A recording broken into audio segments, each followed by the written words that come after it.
In today's video, I will go over the variety of settings you can use to improve the performance of Quest 2's PCVR via AirLink, and at the end of the video, I will give you a bonus idea that may actually just solve all your problems for you. So let's get into it. So right out the gate, we're going to adjust the settings for Oculus Debug Tool, and if you don't know where that's at, you're going to go to the drive that has the Oculus on it, and for most people that's drive C, for me it's drive D, and you're going to scroll all the way down until you find the folder labeled Oculus, double click on it. Then folder that's labeled Support, double click. And folder that's labeled Diagnostics, double click. And there it is, Oculus Debug Tool. So I would recommend dragging this and pinning it to your taskbar because you probably need access frequently and it's harder to have to go into your folder all the time for it. For the most part, our settings will be set to zeros or defaults on this Oculus Debug Tool, except for distortion curvature, set it to low. Encode resolution width set to 3664. The various bit rates are listed here. Have those set to 0. And link sharpening, go ahead and enable that. And for those middle of the road to low end GPUs, enable your frame rate insurance. This will help out a lot. Unless you're rocking like a high end beast like a 4090, you might not need it. But for middle of the road guys like myself, this definitely helps out a lot. This next step that may or may not work for you, doesn't really work for me, but a lot of people on the forums said it works for them. You want to toggle this console window visibility to on. So you click this, gives you a window pop-up that says, do you want to blah blah blah blah. You say yes, your Oculus app restarts, and when it does, you will have a window that's displaying all your logs. So people on the Reddits and other forums have said keeping this log window open helps their performance a bit. I never experienced that, but maybe this will work for you. So toggle that on, see if it works. If not, just toggle it off. Next setting we are going to adjust is to toggle the game mode to off. To find your game mode, click on your Windows icon, type in game mode, or start to type it in until you can see the search result pop up there, and then open it up. And there it is, toggle it on and off. If it works for you better on, keep it on. If it works for you better off, keep it off. For me, it works better if I keep this off. So for this next setting, you're going to want to go to Control-Alt-Delete and open up your task manager. Go scroll all the way down until you see one that says OVR server x64 blah blah blah. Right click, go to details, and then you'll still highlight there. Right click again, and you're going to set this priority to high. This is basically your connection from your PC to your headset, and you want that thing getting all the data high priority that it can get. So for this next one, we want to turn our hardware acceleration graphics off. To do that, we go to the desktop, we right click, go to display settings, scroll down, click on graphic settings, and there it is. You want to turn this thing off. So if for some reason you're not seeing it there, but your PC does have the capacity to turn this thing off, there is another way to find it. You would go back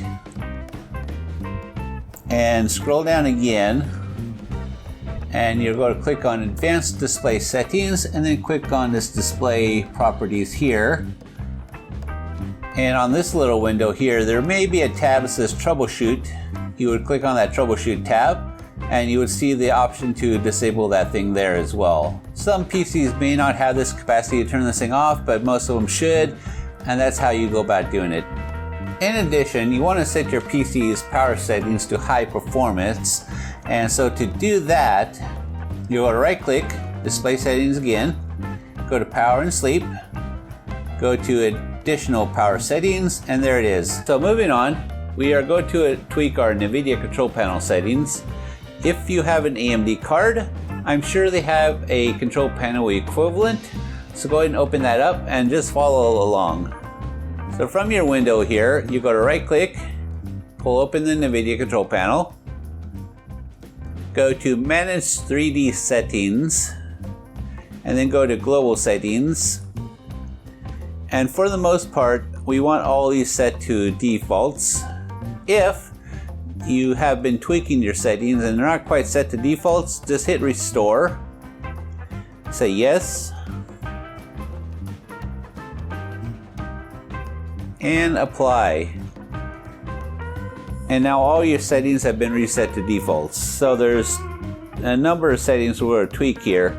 First is power management mode.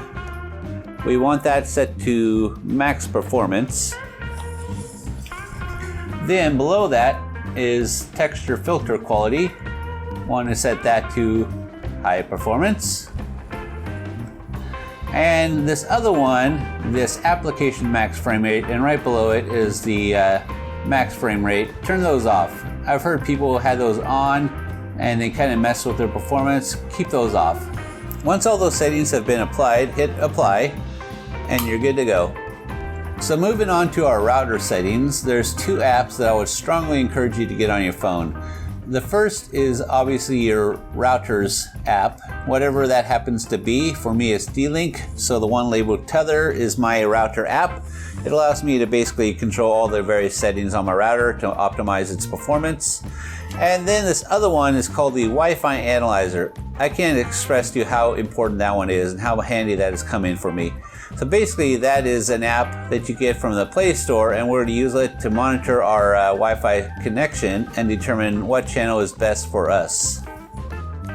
So basically what this Wi-Fi Analyzer does is shows you a list of all the Wi-Fi signals in your area, including your own, and it basically shows you how strong they are, what channels everybody's on, and it allows you to determine the channel that works best for you based upon whether everybody is on one channel, then you would get off that one, switch to a different one, etc., etc. So the second tab from the end is actually the one that gives you all the breakdowns of all the various Wi-Fi signals, what channels everybody's on, their frequencies, etc., etc. The tab I find the most valuable though is actually the middle tab, the 3 stars tab. And what this tab shows you is all the channels that you can choose on your settings, and it rates them as the highest quality versus the lowest quality. If you scroll down, we see those lower ones, 149, 150-ish. Those are all 1 star, which means there's a lot of people probably hitting those up. They are getting really poor, a lot of congestion going on there. So if I was on one of those, I'd probably want to choose one of the other channels that's getting it closer to a 10-star rating.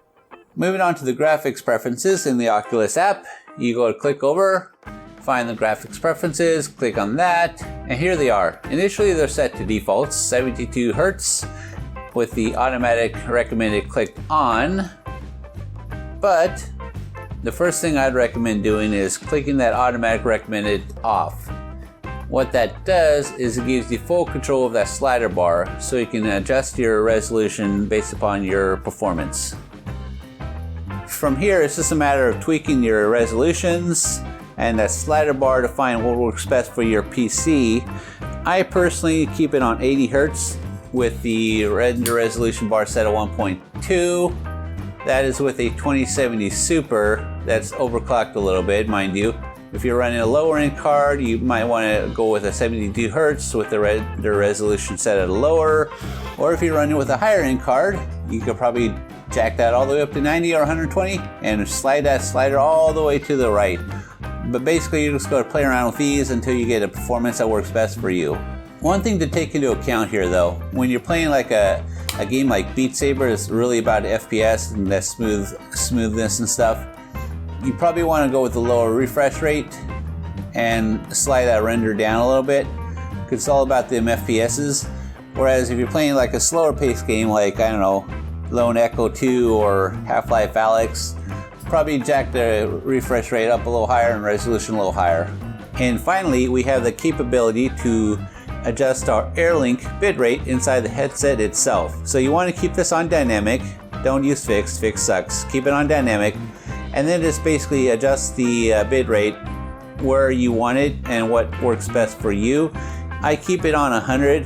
Mind you, that is the higher the bitrate, the better the visual, but the more impact on your system it has. So if you're got it all the way jacked up to 200 and you're starting to feel some lag and stutter, you might want to slow that down a little bit. So like I said, I keep this on 100 and that seems to work best for me. In addition to what we've already talked about, if you play a lot of games on Steam Steam has its own set of graphics settings you can play around with. I would encourage you to mirror the graphics on Steam to what you have on the Oculus app, because if you've already determined on the Oculus app what works best for you, go ahead and mirror that across to Steam. If you're running multiple monitors, you want to unplug all the extra monitors from your PC, because that's performance being taken away from your gameplay, being directed into those monitors. So go ahead and do that, as well as the final monitor that you have going on. Set the resolution all the way down to the lowest it can go. Again, the headset is basically having to render the image twice, once in the headset and once on the monitor, which is more resources being pulled away from the game. So if you set the resolution down to the lowest it can go, you might get a little boost there. And then the audio, I've heard this was the issue for people. It wasn't for me, but maybe this will be an issue for you. The default audio for the desktop, sometimes it defaults to Oculus when you power on the headset, and that can impact your performance as well. So go ahead and tweak the audio and set it back to whatever the default is for your desktop, and that might help you out as well. Bonus time, right? I did say there was a bonus. You ever heard of a fancy little device called a VR Air Bridge? It's quite amazing. I've had it for about a month or so now, loved every minute of it.